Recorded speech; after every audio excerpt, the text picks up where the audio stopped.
Hi guys, thanks for joining. Today we're going to talk about some of our drain options. Something I've been doing here lately are a couple of Jackson-Pratt drains.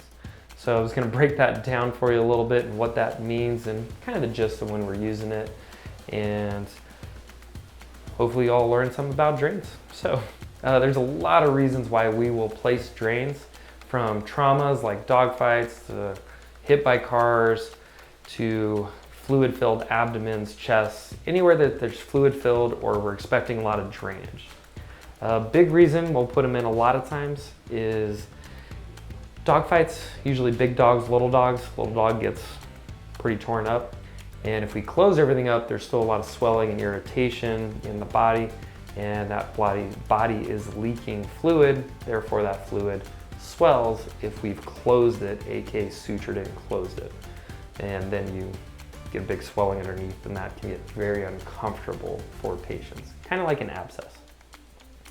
So a lot of times what we'll do is we will put in some kind of drain. Some doctors will leave a bigger hole and just skip the drain and let it slowly granulate in and get smaller, and let Mother Nature kind of close that hole in its own time. One of the other ways we intervene surgically with that is we will put in a Penrose drain, and this is kind of what that looks like. It's basically a latex tube that we put in the patient.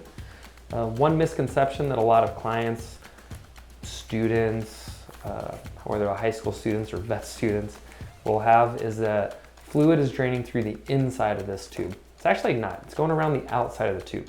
And the whole purpose for this is just to get fluid out of the body and out into the environment. Usually we put a bandage over it. Every doctor does things a little different. So it goes around the tube, not inside the tube. There is a way around that where you can cut little holes in it or buy what's called a fenestrated tube, and that allows discharge to get inside the tube and come out. Ultimately, irrelevant. You don't really need to do that in most Penrose situations, because the tube is outside the body, then goes inside the body through the area where expected swelling, and then out again, so the fluid drains out both sides, typically. But a little bit cheaper than some of our other options with the Jackson-Pratt, but there's pros and cons, just like there is with anything on those Penrose drains. Every doctor's different. I tend to leave them in for anywhere between 3 to 5 days and then pull them, and then we let the hole close on their own usually. So there's that one.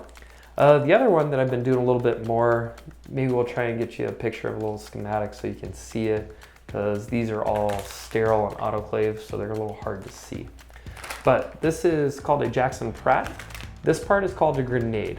So it literally looks like a grenade. And you can squeeze it, and then we have a tube and a little suction port where you can empty fluid. So through that motion, you can kind of get the idea of a vacuum system, or a closed vacuum system. That's mainly what a Jackson-Pratt is.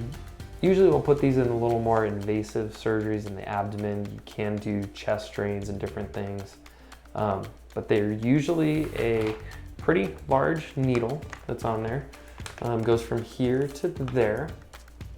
This one's called a 15 French, so that rubber is 15 inches, basically tubing. And then at the very end of the tubing, you have those fenestrated holes. So once again, we'll try and show you a little picture, just because pictures are easier to interpret than through sterile packaging on something you've never seen before. Basically, it has little holes. The concept behind it is put that in there, do some things with the skin and the surrounding tissues, close it, and you close that grenade and it goes, and as it does that, it sucks fluid into the grenade. As that fills up, you dump it out empty, rinse, repeat. I'll usually use that for more invasive procedures where I just don't think the Penrose will be enough, or I need more active draining as opposed to passive draining. Passive draining being gravity is going to let it drain out because things go down. Drains are usually placed on the bottom part, and it'll follow that Penrose drain and drain out. The Jackson-Pratt closed system, put it a little different, but it's actively sucking fluid out. You can leave them for a few days. I've also come across some different papers and things where you can leave them for months. I have left them for months and had very good results and done very well with them. The biggest problem with the Jackson-Pratt drains is you have the tubing hanging outside the body with the little grenade, and we usually wrap it. But fur babies don't always follow directions well and eat things. So that's the biggest risk with Jackson-Pratts, is you have some material outside the body and dogs are active, they rub on things, they scratch on things, they chew things, they eat things, and sometimes that can cause an issue. Most of the time we just replace the grenade. That's the one I've had probably most patients get to. They get their cone off and they eat their grenade, then we just cut the tubing back a little bit, put a new grenade on and keep going. People don't tend to eat their hardware. So that's the biggest difference that we deal with in that aspect. But pretty easy to take care of, and they help a lot of patients, and usually it's a little more cost effective because you don't have to do quite as many bandage changes and all those daily things that can add up over time. So hopefully that was cool for you guys and something a little different, and we will see you around. Hope you learned something. Bye.